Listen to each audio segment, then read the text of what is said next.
Ce matin, les techniciens de la CENIT ont traité les derniers plis émanant des circonscriptions électorales de Tuléar. L'après-midi, une assemblée générale s'est tenue ici à l'Arbi. L'occasion pour la CENIT de délibérer sur les procès-verbaux à remettre à la Cour électorale spéciale. Demain, cette entité publiera les résultats provisoires des législatives pour chaque circonscription électorale suivant les rangs dans le bulletin unique.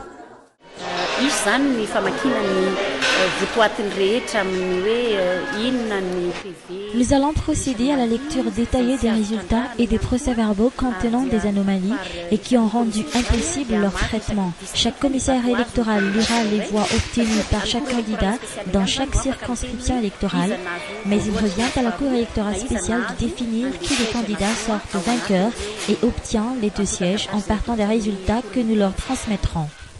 Cette fois-ci, la CENIT a changé de méthode de travail pour traiter les résultats des législatives.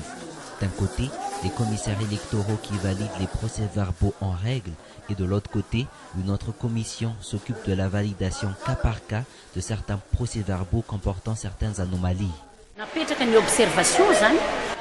Nous avons émis des observations concernant ces anomalies et nous les enverrons à la Cour électorale spéciale accompagnées des fiches de concordance sur lesquelles nous avons travaillé.